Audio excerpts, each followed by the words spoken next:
Hi, welcome to my Fireside Brunch Alert.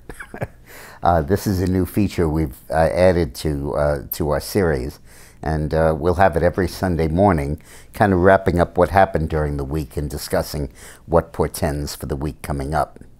The big fight this week, obviously, was over the speakership in the House with Boehner's resignation. And the fighting between the conservatives on the one hand and the establishment on the other hand really got intense as the end of the week came. And there was a serious threat by 40 or 45 conservatives that if they were defeated in the House caucus and McCarthy were chosen by a majority of the Republican congressmen, that they would refuse to support him on the floor and would vote for Webster, Daniel Webster of Florida, their candidate, on the floor of the House. Now, to be Speaker, you not only need a majority of your party, you need a majority of the House.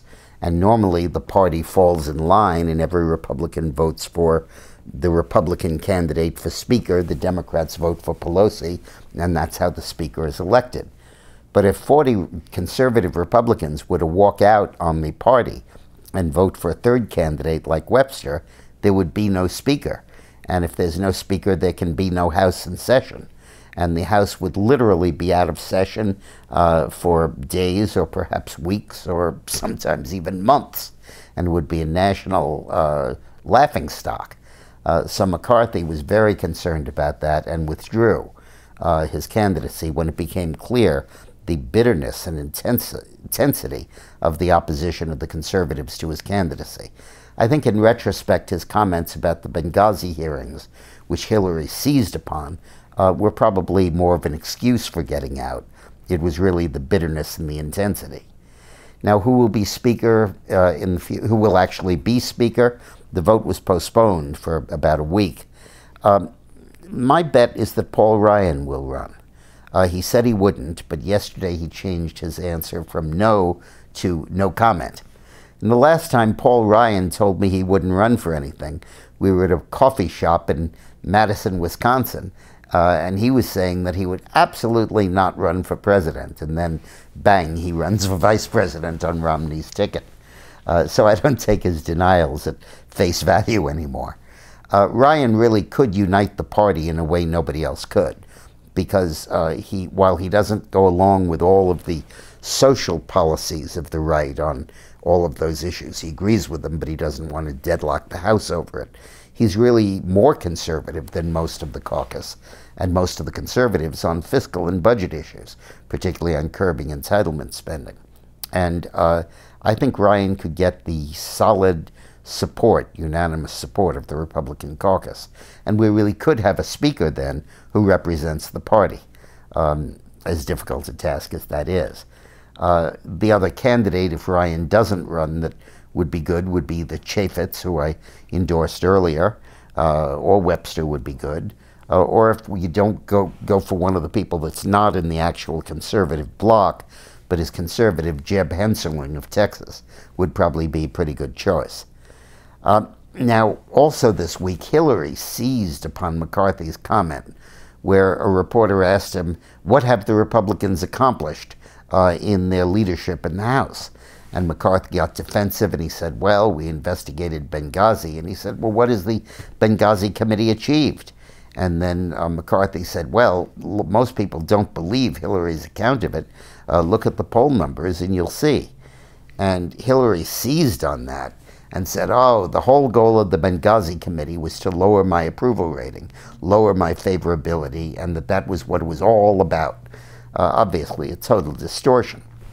The Benghazi committee and its hearings are about the death of an American ambassador and 3 other Americans.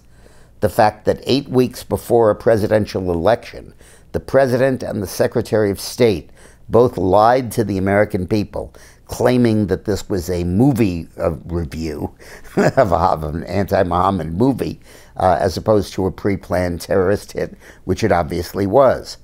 And then the questions of whether the possible new commander-in-chief had the administrative structure to reinforce that compound before the attack, why it was not reinforced during the attack, and what they were doing there in the first place in Libya and Benghazi.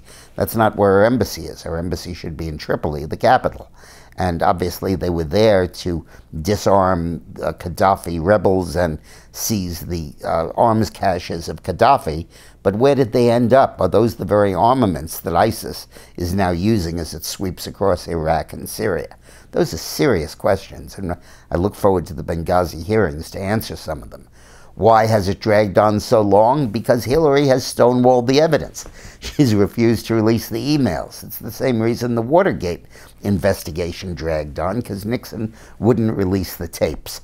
If somebody's stonewalling and sitting on the evidence and not releasing it, yeah, the investigation will go on and on.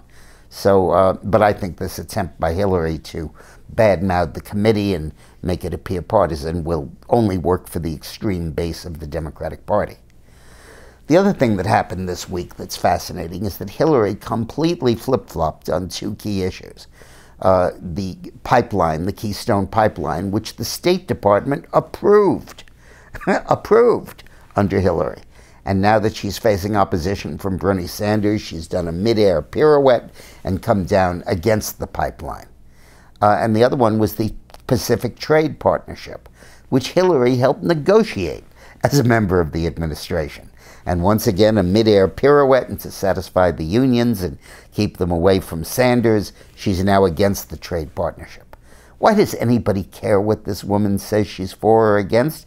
It's going to change next week as her political needs change and the polls change. She doesn't have an honest bone in her body. Thanks for watching. Next week, we have a surprise on the Lunch Alert.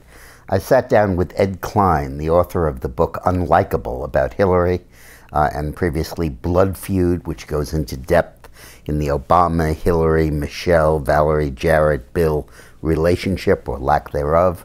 And it's fascinating. It's 5 interviews, and it really gets to the core of Hillary Clinton and the email scandal and the whole bit. You'll find it absolutely fascinating. So all 5 videos next week are going to be on different aspects of that subject. Monday, we discuss whether Hillary will be indicted. Tuesday, we discuss the derivation and the consequences of the scandal of the Obamas and the Clintons. Wednesday, we probe issues of Hillary's health that could be precarious and could be a factor in the campaign. On Thursday, we talk about why Hillary keeps doing this to herself, why she keeps getting herself into these scrapes. And Friday, we probe whether Bill really wants Hillary to be president, or whether there's some ambivalence there. I think you'll love him. Thanks for watching.